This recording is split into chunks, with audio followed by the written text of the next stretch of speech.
Hello hello, प्राति विज्ञान संपन्न संत महापुरुषों, मंचासीन हमारे परम पूज्य जगदीश साहेब जी और सत्संग के आयोजक पूज्य संत श्री सुखलाल साहेब जी, मुसलमान संचालक महोदय और मंच पर बैठे तमाम संत महापुरुषों, सत्संग समारोह में उपस्थित दीदियों, बुद्धिजीवियों, धर्म प्रेमी सभी, बड़ा सौभाग्य का सुअवसर है इस अस्या नदी हरिपुरी के प्रांगण में यह अविरल सत्संग की धारा और धर्मभाग के भाग में हमारे सूखलाल साहेब जी हैं, जिन्होंने एक दिवसीय सत्संग का आयोजन कराया। बंधुओं, अनादिकाल से धर्म की चर्चा होती आ रही है।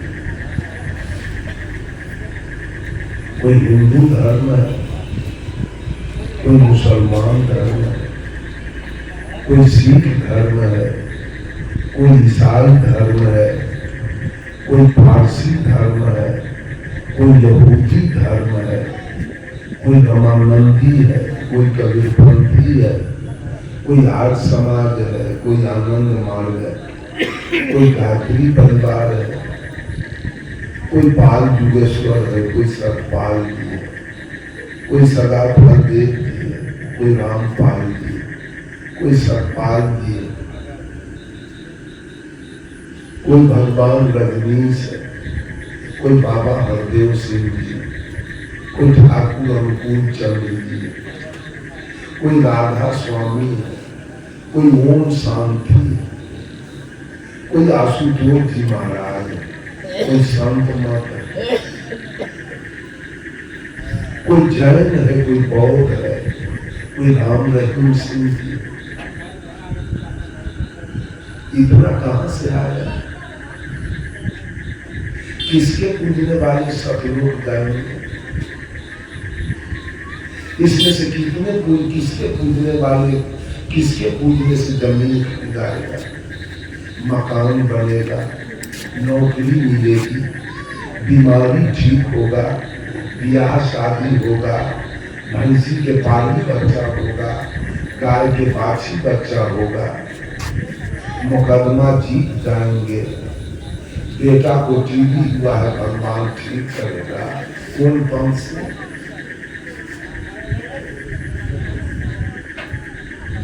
और ऐसा पंथ है? सब 420 ढोंग, बिल्कुल ढोंग। अगर माता सरस्वती विद्या की देवी है, कभी बिहार के गवर्नर आरिफ मोहम्मद खान है मुसलमान, उसको विद्या किसने दे दिया? डॉक्टर अब्दुल कलाम आजाद प्रेसिडेंट से रिटायर कर गए, उनको विद्या कौन दिया? डॉक्टर जाकिर हुसैन रिटायर कर गए, डॉक्टर फखरुद्दीन अली अहमद रिटायर हो गए। कुछ दिन पहले मधेपुरा के कलेक्टर थे डॉक्टर सुहेल अख्तर, उसको विद्या कौन दिया? अगर लक्ष्मी जी धन की देवी है तो मुसलमान लोग को इतना धन किसने दे दिया?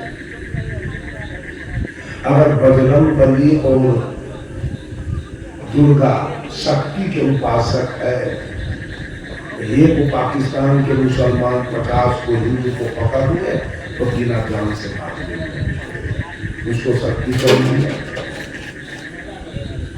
कौन दिया? ये हिंदू में पंडित, मुसलमान में मौलवी, ईसाई में पादरी और सीख में गुरु, ये चारों मिल कर ये 420 का दुकान चला रहा है। भोली भाली जनता इनके चक्कर में पड़कर याद कर लीजिए, याद कीजिए, अगर खेत में आपकी मेहनत होगी, खेत में आपकी मेहनत होगी, खेत में आपकी पूजा होगी, तो अन्न से घर भर जाएगा। गाय भैंसी के पठान में आपकी पूजा होगी, तो दूध दही घी मक्खन से मलाई से घर भर जाएगा। दुकान में आपकी पूजा होगी, तो रुपया पैसा से घर भर जाएगा। विद्यालय में आपकी पूजा होगी, तो बेटा पोता नाती इंजीनियर डॉक्टर कलेक्टर बन जाएगा। लेकिन मंदिर मस्जिद में आपकी पूजा होगी, तो बिना दलितर बने आपका दलितर। आज तक पंडित लोग मंदिर में पूजा किया, अपने फार्म पर भी चंदन कर देगा,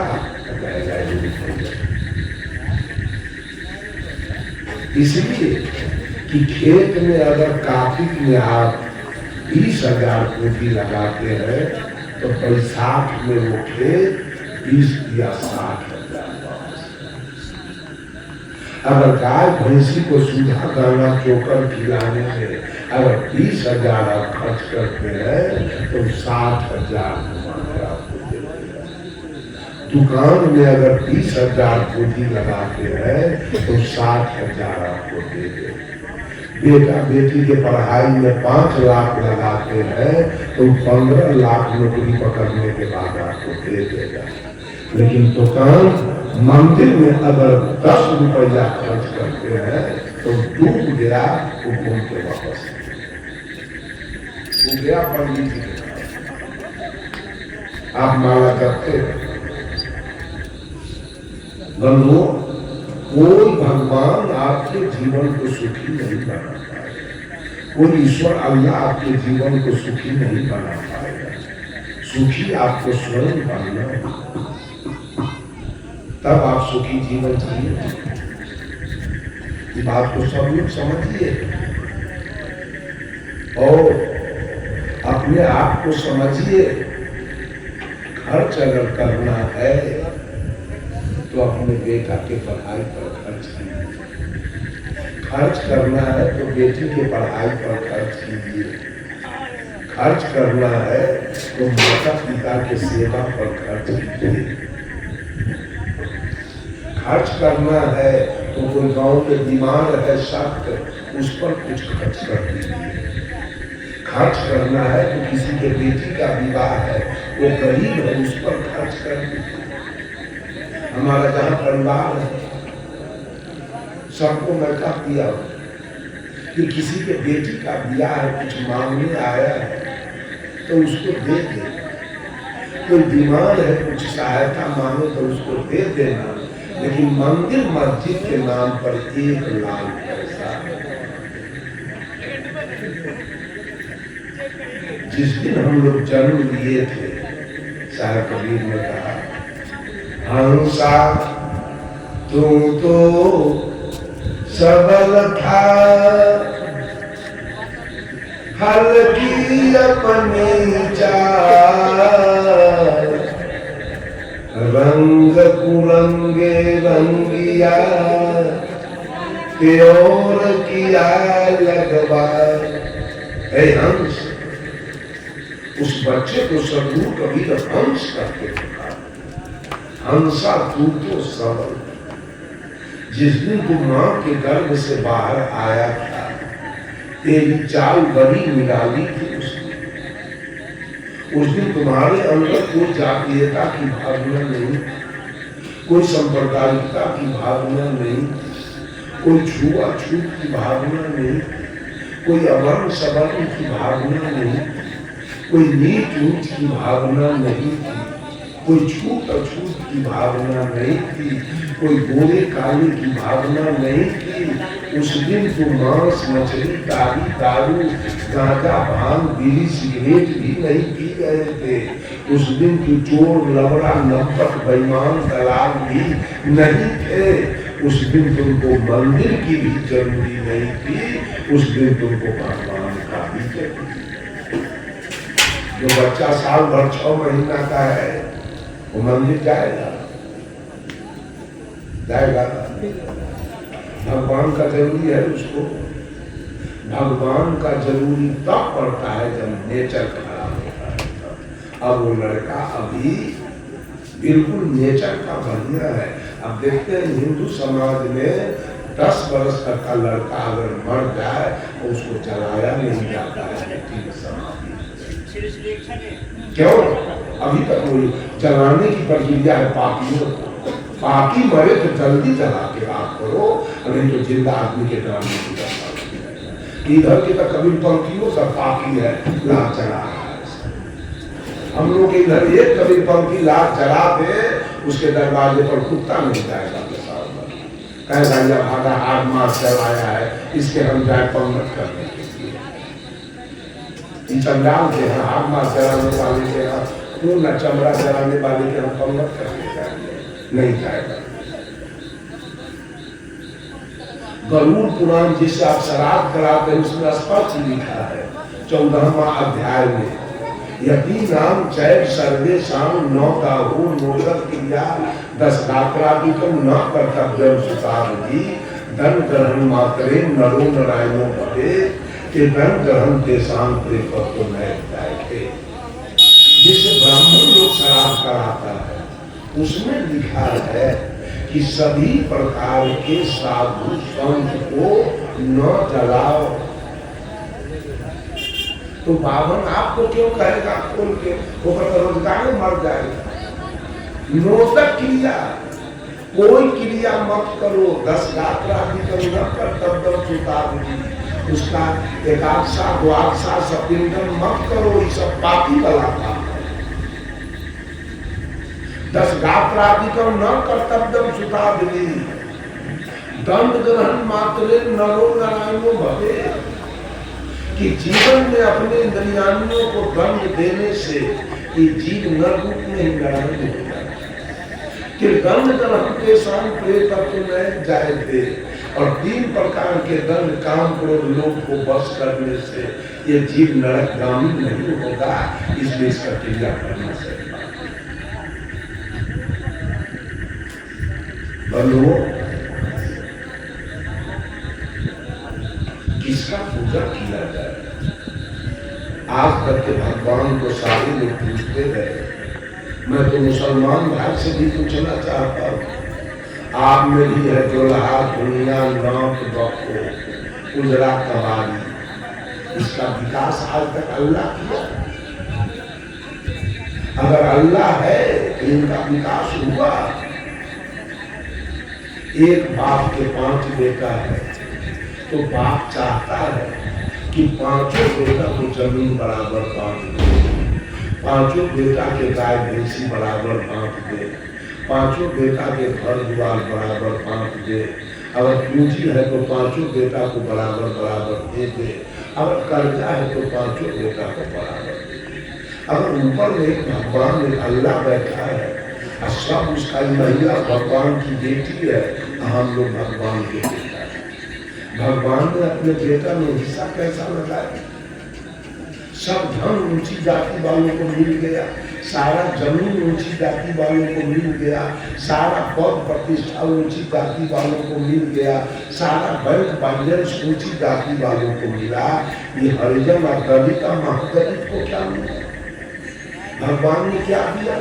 अभी तक ब्रेन नहीं है, मनुष्य का ब्रेन अभी तक खुल नहीं रहा है।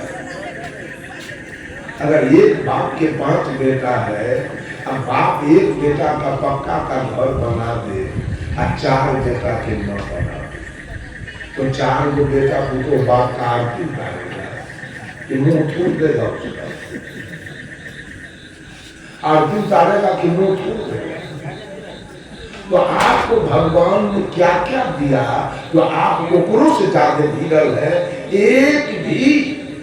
एक भी ऊंच जाति की महिला आपको से चर्चा करते नहीं मिलेगी। केवल सोलकर की औरत, जिसको कुछ नहीं दिया, पिछोड़ा में वो लेट्रिन रूम बनाने का जगह नहीं है, पिछोड़ा में एक बिस्मिल बैगन रोपने का जगह नहीं है, वो औरत से चर्चा करती है। जिस औरत को 200 बीघा का प्लॉट है वो से चर्चा नहीं, जिसका बेटा पति इंजीनियर डॉक्टर है उससे चर्चा नहीं करता, जिसको एक डिसमिल पिछोड़ा में जमीन नहीं है, वो औरत के माथा में केवल जट्टा होता है, जट्टा, और भक्ति नहीं बनती है, भक्ति उसके देह पर छुच्छे देवता है, झाड़ा फिरेला वो लैट्रिन रूम के जगह का भक्ति नहीं बनी है, भक्त कर सोलकर की औरत के माथा में जट्टा फूटता है, उच्च जाति के महिला के माथा में जट्टा नहीं। अलग भक्त कभी इंजीनियर बनती है, डॉक्टर, कलेक्टर, प्रोफेसर, एक भी उच्च जाति के लोगों में भगता नहीं मिलेगा।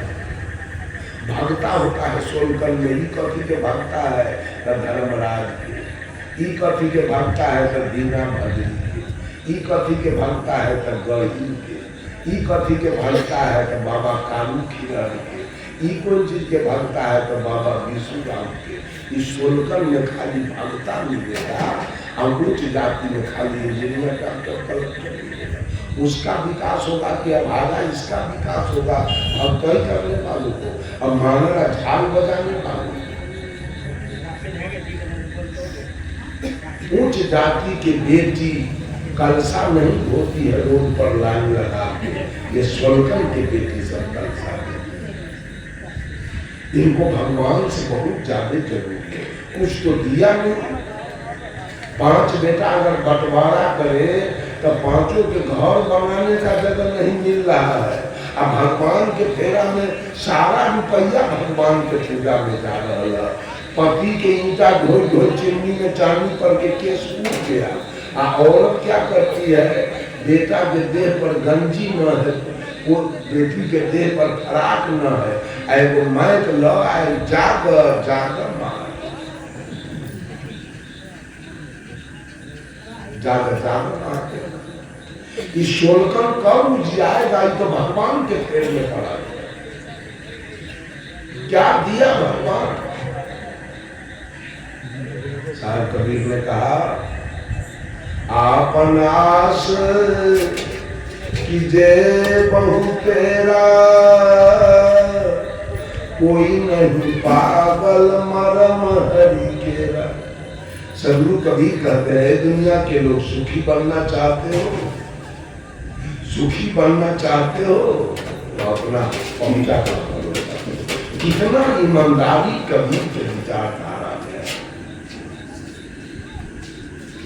जिस भगवान के फेर में पड़े हो, किसी ने देखा नहीं, और किसी के बेटी के ब्याह में, चाहे जमीन खरीदने में, चाहे मकान बनाने में, चाहे बीमारी में, आज तक भगवान 2 रुपया किसी को नहीं दिया, और सब उसी के पीछे पड़ा। जो लिया सो आदमी से लिया, और दिया सो आदमी को दिया। अब फेरा पड़ा हुआ है भगवान के, इसलिए कि पंडित को सबको गुलाम बना के रखा है। सब लोग वेद के गुलाम है। साहब कबीर ने कहा, नर पशु, गुरु पशु, वेद पशु, क्रिया पशु संसार, कहे कबीर वेद न पशु जाके। सब पशुवत जीवन जी रहा है, कहां से इसका विकास हो? मेहनत कीजिए, मेहनत। अगर सुखी जीवन जीना है तो खेती में मेहनत कीजिए, 7 मन 6 मन के कट्ठा मकई उग जाएंगे, सब सुख मिलेगा। मंदिर जाने से नहीं मिलेगा, कुंभ में स्नान करने से नहीं मिलेगा, याद करें। और बैनाथ जगन्नाथ जाने से सुख नहीं मिलेगा, सुख होगा मकई उगाने से, सुख होगा गेहूं उगाने से, सुख होगा आलू गोभी टमाटर उगाने से। हमारे इलाका में समस्तीपुर जिला में कुशवाहा जी हमसे कहे कि शायद आज से लगभग 15 बरस पहले की कहानी, 2 बीघा मैंने बंधा गोभी लगाया, जो बंधा गोभी पालन के दिन सारा बंधा गोभी किलो की हाथ रख दिया। अब 2 बीघा में 6 लाख गोभी। मैंने पूछा कैसे, तो सारा हिसाब जोड़ के बता दिया। नौकरी कीजिए, बिजनेस कीजिए, सिनेमा में रहिए, सर्कस में रहिए, क्रिकेट खेलिए, ऑर्गन बजाइए, पैर बजाइए, फिल्मी गाइए, कव्वाली गाइए, भोजपुरी गाइए, नोट कमाइए, तब आपके जीवन में तरक्की आएगा, विकास होगा, सुख शांति मिलेगी। अब भगवान के पूजते पूजते नहीं दलितर हो गए तो हमारे नाम पर क्या कहते हैं, बिना दलितर भेजे कोई पा चुके। मंदिर से तो कुछ घूम के आएगा नहीं, आपको कुछ मिलेगा, वो तो गया सो गया, घूम के नहीं आएगा। दौड़ते रहिए जिंदगी भर, अब पूजा करते रहिए। स्वर्ग के गया और नरक के गया, इसको कौन देखा? शायद कभी ने कहा नरतु पार उतर कहाँ चाहिए, आगे पंथी पंथ न कोई, आगे न कोई राही है न कोई रास्ता है। पूछ मकान न पड़ी हो, कहे कबीर सुनो भाई साहब, जहाँ के पौध पर जाना भी कहीं नहीं है। तो शायद कहते हैं हंसा तू तो सबल था, हल्की अपनी चाल, लेकिन आज तेरी चाल हल्की हो गई। क्यों? रंग कुरंगे रंग दिया। रंग एक सीधा साधा शब्द है, रंग एक सीधा सा